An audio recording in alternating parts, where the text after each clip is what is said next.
अस्सलाम वालेकुम। प्रोग्राम सहाफ़ी में मतीउल्लाह चान और आज मेरे मेहमान इस्लामाबाद स्टूडियोज़ में सेनेटर नासिर भट्ट, मुस्लिम लीग नून के रहनुमा, और उनके साथ तशरीफ़ फरमाएँ डॉक्टर हमायूं मोहम्मद, पाकिस्तान तहरीक इंसाफ के रहनुमा, और हमें सीनियर जर्नलिस्ट और कोर्ट रिपोर्टर साकिब बशीर ने ज्वाइन किया है। साकिब बशीर साहब, आपसे ही आगाज़ करेंगे। आज तो बड़ी ख़बरें हैं। सबसे पहले तो इद्दत निकाह केस का एक बड़ा ही हैरतनाक अंजाम हुआ है। उसके बाद चीफ जस्टिस ऑफ पाकिस्तान ने बरतानवी हुकूमत को वजाहतों से भरपूर एक ख़त लिखा है, और फिर हमें ये भी खबरें मिल रही हैं कि जो इलेक्शन ट्राइब्यूनल है उन्होंने नून लीग के इस्लामाबाद से जीते हुए 3 उम्मीदवारों को आखिरी मौका दिया है कि अपने फॉर्म 45 लेकर ट्राइब्यूनल के सामने हाज़िर हो जाएं। इन तमाम मामलात पे बात करेंगे। सबसे पहले ये इद्दत निकाह केस जो है, इसमें ये क्या वाक़या हुआ? हमने सुना था कि फ़ैसला महफूज हो गया, मगर आज पता चला कि जज साहब ही राह फरार अख्तियार कर गए। जी, इसमें जो आज फैसला सुनाया जाना था और अदालत ने अपना ऑर्डर दिया हुआ था, लेकिन उसमें एक चीज़ थी कि आज अगर 9 बजे तक जो खबर मालिका के वकील आ जाते हैं तो वो अपने रिटर्न में आर्गूमेंट्स दे सकते हैं या वहाँ पे आर्गूमेंट्स वैसे कर सकते हैं आकर।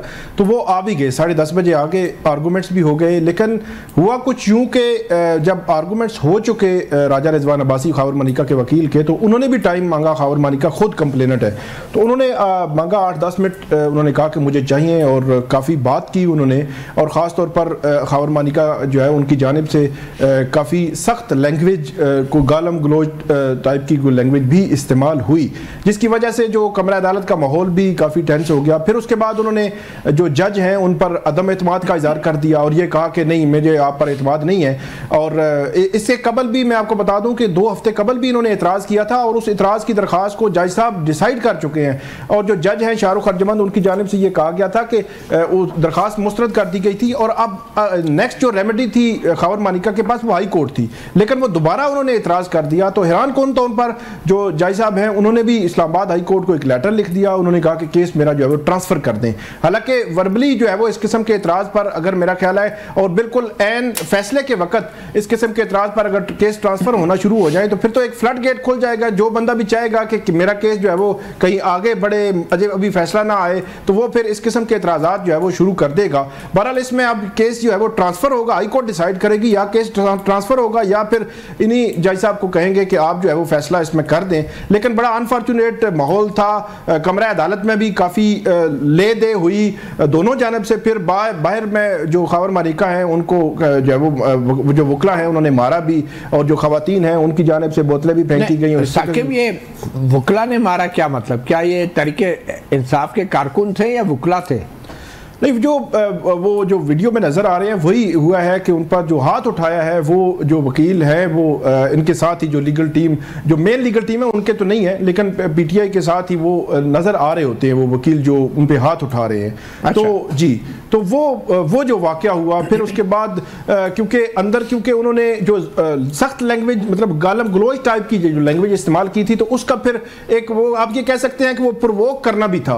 वो बुनियादी तौर पर अगर आप समझे तो खबर मालिका कामयाब ही रहे हैं कि केस का मामला तो लटक गया, वरना आज फैसला आ जाता। तो वो जो प्रोवोक करना था, प्रोवोक हो गई, हर चीज प्रोवोक हो गई, और अदालत भी बज़ाहिर लगता है प्रोवोक हो गई, और उन्होंने भी खत लिख दिया। तो आप ये कह रहे हैं कि शायद कुछ लोग चाह रहे थे कि आज फैसला न सुनाया जाए, और उन्होंने खबर मालिका को प्रोवोक किया, और शायद खबर मालिका भी चाह रहे थे कि आज फैसला ही न सुनाया जाए। जी बिल्कुल, वो मतलब जो अंदाज था, जो मतलब उन्होंने जब इतराज़ ही कर दिया तो वो यही चाह रहे थे ना कि नहीं हो रहा था। फिर जो जिस तरह बात हो रही थी, वहाँ पूरा कमरा अदालत खवातीन से, जो पीटीआई के लोग हैं, इनके रहनुमा हैं, लीडरशिप है, उनसे भरा हुआ था। उस दौरान जो है वो इस किस्म की लैंग्वेज इस्तेमाल करना, वो तो डेफिनेटली उसे लगता था कि झगड़ा जो है वो बनेगा। वो अंदर कुछ कम हुआ, लेकिन बाहर जो है वो फिर सब ने देखा, बाहर जो है वो बिल्कुल सीधे हो गए। ठीक है। वैसे सेनेटर हमायूं मोहम्मद साहब, पहले भी पीटीआई ने खबर मालिका साहब के साथ बड़ी ज़्यादती की, और आज फिर उनको तशद्दुद का निशाना बनाया। मतलब खबर मालिका साहब, उनका कसूर क्या है? मेरे ख्याल में आज तो सारी दुनिया ने देखा वीडियो पे ये जो हुआ। बिस्मिल्लाहिर्रहमानिर्रहीम, इय्याका नअबुदु व इय्याका नस्तईन। देखिए, सबसे पहले तो जिस तरीके से ये सारा केस हुआ है, उस केस के अंदर लग रहा था कि जज जो है ना वो खुद ही इस चीज़ की तरफ केस को लेकर जा रहा है। जैसे आपने अपने इंट्रो में कहा, सबसे पहले जब आप फैसला महफूज कर लेते हो, ये याद रखिए, इसमें कोई नई आपको शवायद नहीं चाहिए। कोई नई चीज़ नहीं चाहिए। जस्ट इन केस के जो वकील थे कंप्लेनेंट के, उन्होंने कहा था मैंने 1-2 पॉइंट बताने हैं, बात करनी है, उसके अलावा और कुछ नहीं था। और फैसला जब महफूज हो जाए तो वो फैसला फिर सुनाया जाता है, उसको रोक के और उसको विड्रॉ करके, और फिर जैसे आपने पहले कहा कि इन जज ने ऑलरेडी कहा हुआ था कि नहीं ये नहीं होगा, और इसका जो प्रोसीजर है उन सब प्रोसीजर से बालातर होके जो क्या है इसमें, तो अगर आप मेरी नज़र से देखें या वो देखें, इसमें तो सारी चीज़ें जो है ना वो मिली भगत है। किसकी मिली भगत? इसकी जो कंप्लेनेंट है, मुझे लगता है कि वो जज एस्टैब्लिशमेंट सारी चीज़ें, आप कह रहे हैं कि खबर मानिका जज साहब से मिले हुए थे मुझे तो ताकि ये सजा का फैसला ना और सजा बरकरार। देखिए जी, बाय जो जितना मुझे इल्म है, अब I am not a student of law, ठीक है, जितना मुझे इल्म है, एक दफ़ा फैसला महफूज हो जाए, that means I have taken the decision, ठीक है। अब वो फैसला सुनाया जाएगा, उस फैसले को दोबारा विड्रॉ करके, और फिर आपने एक फैसला सुना दिया पीछे कि मैं ये केस मैं ही सुनूंगा, और खारिज कर दिया, और उसका अब ये 2 चीज़ें ऐसी हैं कि जिसमें अच्छा फिर दरमियान में जब ये खबर मानिका साहब जो जिस लिहाज से जो लैंग्वेज इस्तेमाल कर रहे थे कोर्ट के अंदर, उसके अंदर बारहा कहा गया था कि ये लैंग्वेज नहीं होनी चाहिए। क्या कह दिया था? वो सिर्फ गालियाँ दे रहे थे। अब आप चाहते हैं कि मैं वो गालियाँ इधर सुनाऊं? तो नहीं, उन्होंने सिर्फ ये कहा था कि मेरे साथ बड़ी जाती नहीं, उन्होंने आप जरा वो अल्फाज कर लें तो आप यहाँ नहीं सुना सकते। अच्छा, उस लिहाज से ठीक है, they were not good words। चलें वो भट्ट साहब से सुन लेंगे। भट्ट साहब कुछ भी कह सकते हैं, ठीक है ना। तो इस किस्म के उस किस्म नहीं, मुझे पता है, मैं बता नहीं रहा। हर एक जगह का एक अपना एक वो तरीका होता है ना, हर जगह तो हर चीज नहीं बोल सकते। नासिर भट्ट साहब, वो चीज तो आपका इस केस से कोई ताल्लुक नहीं है, आपका भी कोई ताल्लुक नहीं है, मगर ये तो हकीकत है ना कि हमारे जज जो हैं कभी कभी दबाव में आ जाते हैं, और आपसे बड़ा गवाह कौन होगा इस बात का? आपने तो बाकायदा वीडियो भी अरशद मलिक साहब की रिकॉर्ड कर ली थी, तो आपको लगता है कि इद्दत में निकाह के केस में भी शायद जज दबाव में आ गया हो? आपका तजर्बा क्या कहता है? देखें, बिस्मिल्लाहिर्रहमानिर्रहीम, ये मयूं साहब ठीक कह रहे हैं कि ये बता नहीं सकते कि वो एक हस्बैंड वाइफ है सबका। देखें, हस्बैंड वाइफ का एक रिश्ता होता है। अब साबका थे ना, मैं यही कह रहा हूँ, साबका मैंने कहा, सॉरी आपने सुना नहीं। तो अब ज़ाहिर है हस्बैंड को भी तकलीफ है, उनके बच्चे भी हैं उसमें, ठीक है। तो अगर अंदर जाकर उन्होंने यही कहा होगा जज से, अगर उन्होंने कहा जी मुझे आप पे एतमाद नहीं है, ये कोई ऐसी बात नहीं है। जज ने फैसला सुनाना है, जब अंदर आप खुद कह रहे हैं कि उन्होंने ऐसी लैंग्वेज यूज़ किया, तो जज साहब ने समझा कि ये बंदा मेरे पे एतमाद नहीं कर रहा, मैं फैसला सुनाऊंगा तो वो भी ये फैसले के ख़िलाफ़ बोलेगा कुछ। लेकिन आप मुझे बताएं, मारना कहाँ पे लिखा है? भाई आप उसको क्यों मार रहे हैं? उसका कसूर क्या है? तो आप बता दें कि उसने यही कहा होगा ना, अंदर वो जो बातें थी, कहा ना कि उन्होंने बड़ी नाजेबा बातें की तो इसलिए उनको मारा। क्यों मोहम्मद साहब? देखिए, जो मारने की बात हुई थी ना, वो ये याद रखें, पाकिस्तान तहरीक इंसाफ के जितने भी लॉयर्स हैं उनमें से किसी ने नहीं मारा जो हुए। अच्छा, अब ये याद रखें, बहुत सारे लॉयर्स होते हैं, वो लोग किसी ना किसी के साथ, जैसे बार रूम है उनका किसी ना किसी के साथ, पार्टी के साथ कोई ताल्लुक होता है या कुछ होता है, हो सकता है पीटीआई के लॉयर, ठीक है, वो पीटीआई के लॉयर नहीं है, he is not a PTI lawyer, ठीक है। लेकिन उनका पीटीआई के साथ हो सकता है उनकी जो एफिलिएशंस हो, सॉफ्ट एफिलिएशंस, वो पीटीआई के साथ हो, ठीक है। अब उन्होंने, उस शख्स ने जाके बाहर, जो हमने एक वीडियो देखी है उसमें जाके एक वो किया, और उसके बाद दरमियान में लगे, प्रॉब्ली एक हिट किया होगा या थप्पड़ मारोगे या मुक्का मारोगे, समथिंग लाइक दैट, ठीक है। नहीं, देखिए, फर्क की बात नहीं है, फर्क किसी चीज से भी पड़ सकता है। फर्क तो फिर एक गाली से क्या फर्क पड़ता है? 2-3-4 माँ बहन की गालियां करते हैं। देखिए, मैं खबर मानिका पर होने वाले तशद्दुद की मजम्मत करते हैं। मैं बात सुना, मैं सबसे पहले मजम्मत करता हूं उस जज की जिसने जजमेंट देकर, महफूज करके जजमेंट वापस ली, उसके बाद नहीं होने चाहिए। उसके बाद मैं दूसरी वो मजम्मत करता हूं उस जज की कि जिसने पहले फैसला सुना दिया कि मैं ही उसी को सुनूंगा, और बाद में उसने कहा मैं नहीं सुनूंगा। मैं तीसरी मजम्मत उस शख्स की करता हूं कि जिसको 6 साल बाद पहले उसने अल्लाह को हाजिर नाजिर जान करके कहा था कि ये इस तरह है, और फिर 6 साल बाद उसको ख्याल आया कि नहीं सब कुछ था। और मैं चौथी उस सिस्टम की मज़म्मत करता हूँ कि जो सिस्टम शरीयत के मुताबिक, जिनमें गवाही, इद्दत की गवाही सिवाय औरत के किसी की नहीं होती, उस सिस्टम की, उन सारे जजेस की, उन सारे लोगों की जो उसको सपोर्ट कर रहे हैं, मैं उन सब को करते, उन सब की मज़म्मत करता हूँ। क्यों? अगर इस किस्म के घटिया, जब इस किस्म के लोग, मैंने आपका नाम ही नहीं लिया, जब इस किस्म के घटिया काम हो रहे होंगे ना, जब इस किस्म के घटिया काम हो रहे होंगे ना, तो यही होता है। एक मिनट मती साहब, मुझे आप बताएं, साकिब बशीर ने एक बात, साकिब बशीर साहब है ना, इन्होंने कहा जी टीम पीटीआई की टीम ने मारा है, ठीक है, वकला की टीम में लोग आ जाते हैं ना, ठीक है, वकला की टीम क्या है, मतलब उन्हें मजम्मत नहीं की। दूसरी बात ये है, देखें जब आप ये रात पीटीआई की इसी तरह है, ये जो ना माने तो फिर उसको मारते पीटते हैं, फिर उसके खिलाफ बातें करते हैं। ये हमारे साथ भी ये हुआ। साकिब निसार जैसा वो एक गंदा इंसान था, मैं आपको आज बताऊं, उसको चीफ जस्टिस नहीं होना चाहिए था इस मुल्क का, उसका नाम निकाल के बाहर फेंक देना चाहिए, जिसने ये कहा कि वो इमरान खान की टिकटें भी बेहतर है। आपने वीडियो वो सुनी, ऑडियो सुनी, चले वो ऑडियो वीडियो उसने सजा दे दी मियां नवाज शरीफ को। आज मेरा कायद फिर सदर है ना, तो वो किधर है? वो तो किसी अच्छा, आपके कायद का मुकाबला साकिब निसार से था? नहीं चीफ जस्टिस ऑफ पाकिस्तान था ना, उसका ये काम नहीं था। वो जो मैं बात कर रहा था, एक तो उनकी लीडिंग टीम से नहीं थे, बहरहाल वो पीटीआई के साथ ही, जिस तरह मोहम्मद साहब कह रहे हैं कि वो उनकी टीम के साथ ही होते हैं, वो जो लड़का है वो जो नजर आ रहा है वीडियो में।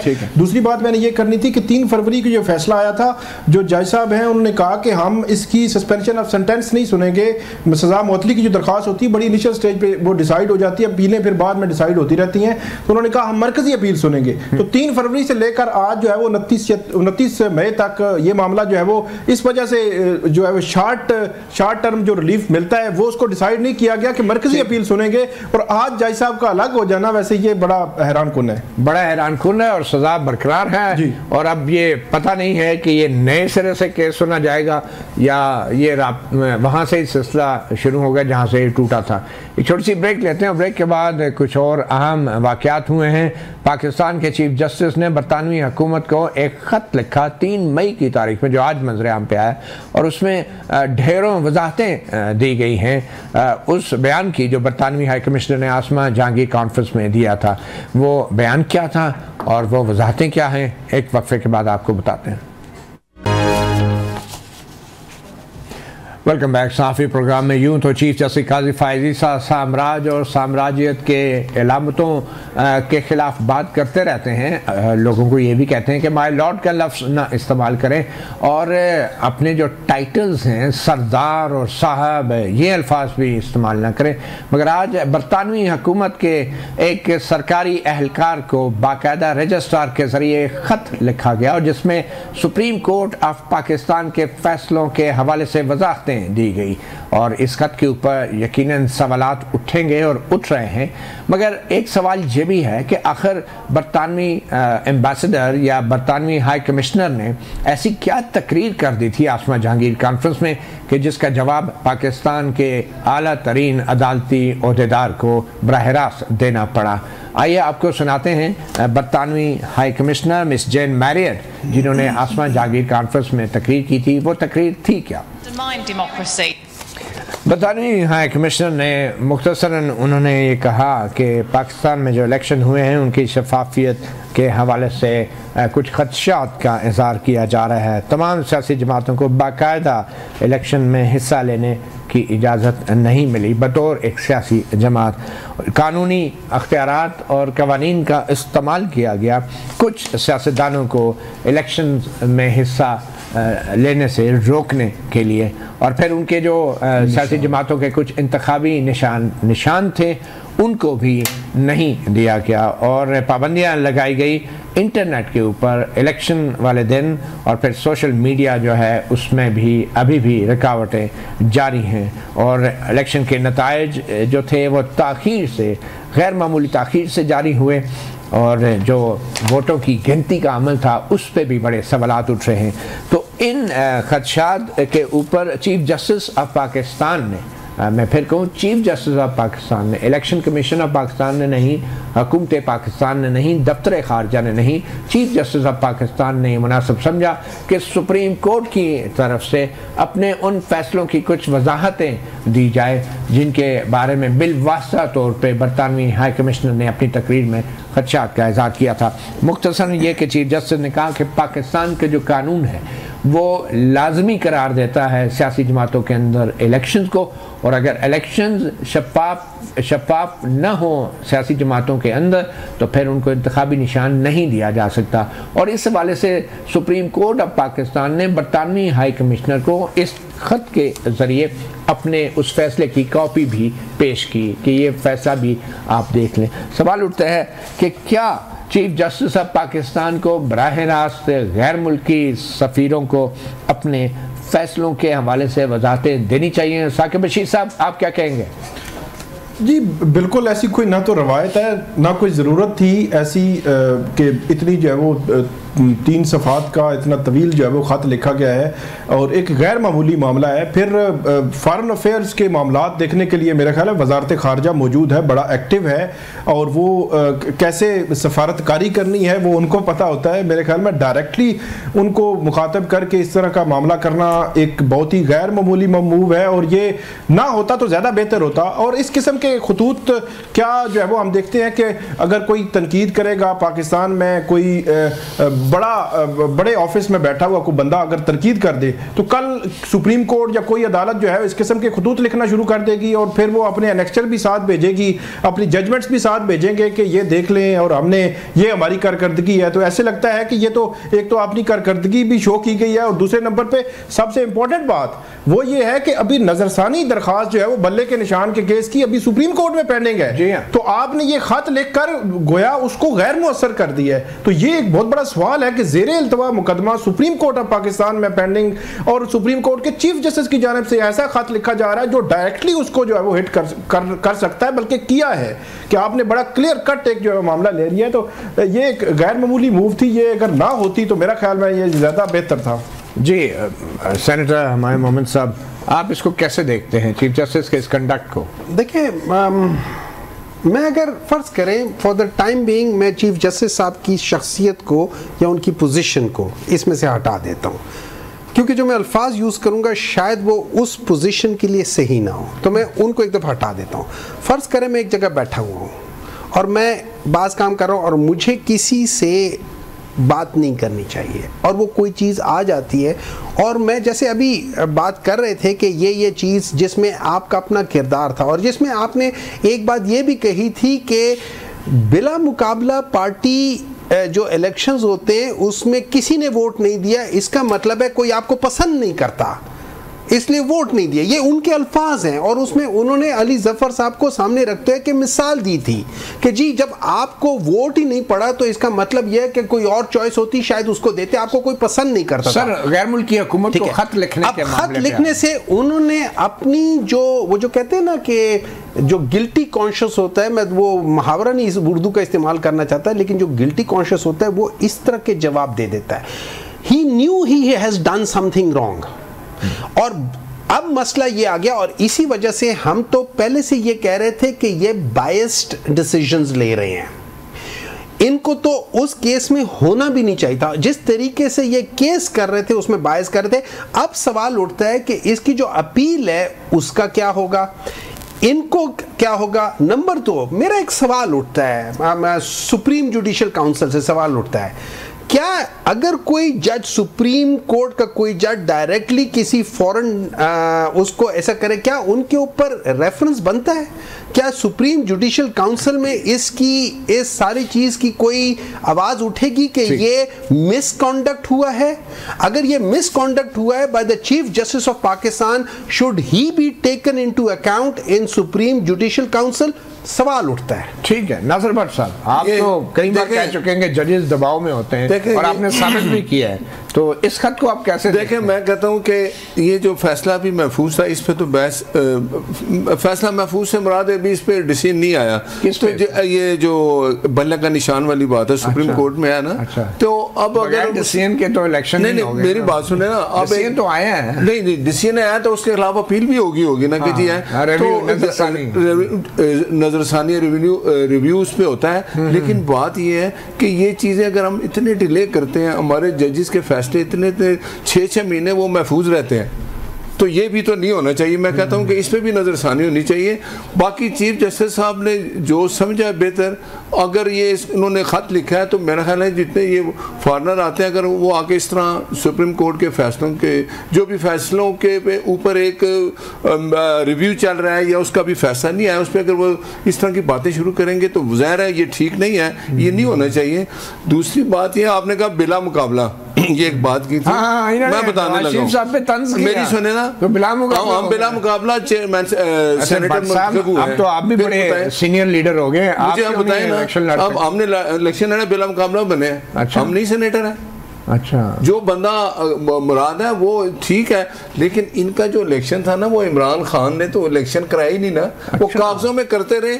अब हमारा जो इधर इलेक्शन हुआ है कैमरे पे आया है, लाइव चला है, सारी दुनिया ने देखा है। हमारी ख्वाहिश थी कि जिस चीफ जस्टिस ने हमारे कायद को, हमारा कायदा हम मानते हैं ना कि नवाज शरीफ हमारा कायदा है, चीफ जस्टिस को आता है जी कि आपको हम हटा रहे हैं, आपको हम नहीं रखते, क्यों कि आपने बेटे से तनख्वाह नहीं ली थी। तो होता है ना, इनके इलेक्शंस को फारिग कर दिया तो नवाज शरीफ साहब को क्यों नहीं फारिग कर सकते? किया है ना फारिग उन्होंने, अभी जो है नहीं, हमारे उस वक्त अगर मैं अभी भी कहता हूँ ना, उस वक्त अगर इनको पूछा जाता ये जजेस जिन्होंने ये किया था जो, तो फिर आज ये शायद वक्त। वैसे साहब आपकी पार्टी में कोई इस काबिल नहीं है जो नून लीग को संभाल सके? भाई हमारी ख्वाहिश है कि हमारा कायद नवाज शरीफ हो, दैट्स इट। देखे ना, हमने फैसला करना है, आपने फैसला करना है, बाकी उहदों पे भी बिला मुकाबला। मैं कहता हूँ जी, मुझे बताएं, जमात है, फैसला हमने करना है ना कि भाई हमारा कायद कौन। अच्छा, आपके इलेक्शन में पीटीआई के इलेक्शन में फर्क क्या है? पीटीआई ने इलेक्शन कराया ही नहीं भाई। अच्छा, इन्होंने कागजों में पेपर फिल करके भेज दिए। आप मुझे बताएं ना, इलेक्शन जो होता है, हम वर्कर हैं, हमारी। अच्छा, ये बताएं, जो कागजात नामजदगी दायर होते हैं नून लीग की सदारत के लिए, उस कागजात नामजदगी की फीस कितनी है? नहीं, कोई फीस नहीं है। क्या मतलब? अच्छा। फीस नहीं है, ये आपका मतलब है कि फीस इतनी ज्यादा है कि वो कितनी होती है फीस? फीस कोई नहीं होती फीस। अच्छा। अगर होगी जो एक नॉर्मल फीस है, मेरी सेनेट का मैं इलेक्शन लड़ूं, मैंने 20,000 रुपए जमा। अच्छा, ये बताएं, नवाज शरीफ साहब के तजवीज़ करनंदा, हमायत करनंदा कौन कौन थे जिन्होंने उनके फॉर्म भरे? वो ये 422 11 दरखास्तें उन्होंने दी है कि हम मियां नवाज शरीफ साहब के कागजात जमा करा रहे हैं, ये हमारे सदर होंगे। 4 सूबों से, गिलगित बल्तिस्तान से, इलेक्शन हो गए। देखे ना, आप हमें बताएं, हमारे कायद को ये कौन हटाने वाले कि जी आप मुस्लिम लीग के सदर नहीं रह सकते? ये तो हमारा फैसला है। वही है ना जिन्होंने इमरान खान को भी फारिग किया, सिंबल भी नहीं दिया। सुप्रीम कोर्ट तो कर सकती है। साकिब निसार ने तो हमें भी सिंबल नहीं दिया था, नहीं तो सेनेट का इलेक्शन था। नहीं तो ये जो अभी फैसला हुआ है, पीटीआई के इलेक्शन जो हैं उनको डिक्लेयर किया गया, हुए ही नहीं। ये अदालत में नहीं, ये अदालत में जाके सबूत दें कि हमने इलेक्शन कराया है जी, इनका काम है ना। हमें को पूछे, हम उसका जवाब देते हैं ना। आपके पास कागजात पूरे हैं? नहीं, हमारे पास लाइव पे सब आपने देखा है, कल पूरी दुनिया ने देखा है। नहीं, दुनिया ने देखा है, उसके बाद कागजात की जरूरत नहीं रहती। चलें, ठीक है। बात ये है, ये रियलिटी इसको माना करें कि अगर कोई पार्टी अपने कायद, एक उनका कायदा नवाज शरीफ, हम मुस्लिम लीग नून का हर बंदा ये कहता है ये हमारा कायद नवाज शरीफ है, तो हमने फैसला करना है ना। ठीक, चलें एक छोटी सी ब्रेक लेते हैं। ब्रेक के बाद एक और बड़ा मसला, इस्लामाबाद हाई कोर्ट ने बताया तय कर दिया था, लापता शायर अहमद फरहाद बाजियाब हो गए थे। अटॉर्नी जनरल लॉ मिनिस्टर आजम नज़ीर तारड़ ने बयान दे दिया था जस्टिस मोहसिन अख्तर कियानी की अदालत में, मगर अभी भी लगता है कि वो मालूम नहीं कहाँ हैं और उनके अहल खाना परेशान हैं। अदालत में, इतनी बड़ी अदालत में अटॉर्नी जनरल और वज़ीर कानून आज़म नज़ीर तारड़ के बयान के बावजूद कई घंटे गुजर चुके हैं, मगर अभी तक अहमद फरहाद का पता नहीं। उसके बारे में कहा गया कि वो मालूम जब्बा में उनकी आखिरी लोकेशन आई है, मगर फिर आज अचानक इंकशाफ हुआ कि वो बाग आज़ाद कश्मीर से बरामद हो गए। एक थाने में उनके खिलाफ केस है कार्य सरकार में मुदाखलत का। एक छोटी सी ब्रेक लेते हैं और ब्रेक के बाद फिर मालूम करते हैं कि ताज़ा तरीन सूरत हाल कहाँ है। एक बार बाजियाब होने के बाद क्या वो दोबारा लापता हो गए? एक छोटी सी ब्रेक के बाद। Welcome back. सहाफ़ी प्रोग्राम में हमें ज्वाइन किया एडवोकेट ईमान मज़ारी ने। अहमद फरहाद की वकील, उनके अहल खाना की वकील थी। ईमान, बहुत शुक्रिया सहाफ़ी प्रोग्राम को वक्त देने का। ये बताएं, अहमद फरहाद के हवाले से attorney general for Pakistan barrister Mansoor Usman Awan और वज़ीर कानून आज़म नज़ीर तारड़ ने जस्टिस मोहसिन अख्तर कियानी की अदालत में, खुली अदालत में ये ऐलान किया था कि अहमद फरहाद बाजियाब हो गए हैं, आज़ाद कश्मीर में हैं एक थाने में।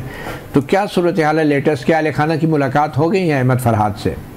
जी बिल्कुल, कोई मुलाकात नहीं हुई और अहल खाना को ये भी नहीं पता कि फरहाद इस वक्त कहाँ है और किस हाल में है। और जो लॉ मिनिस्टर साहब है और जो अटॉर्नी जनरल साहब है, उन्होंने अदालत में गलत बयानी की, सिर्फ एक FIR डिस्क्लोज किया और वो भी एक बेलेबल ऑफेंस वाला। और उसके बाद पता चला कि वो ना तो दीरकोट पुलिस स्टेशन में है और ना ही मुजफ्फराबाद के सदर पुलिस स्टेशन में है जहाँ दूसरा पर्चा दर्ज हुआ था।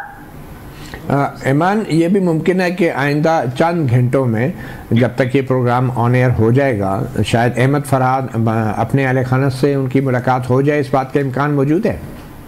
हम उम्मीद तो कर सकते हैं कि पुलिस जो रहनुमा है वो फैमिली से रब्ता करके इन्फॉर्म करेंगे कि वो कहाँ है, ताकि फैमिली का राइट जो है विजिट करने का, एक्सेस का, वो इंश्योर हो सके। चलें, बहुत शुक्रिया ईमान मज़ारी, हमें आपने अपडेट किया।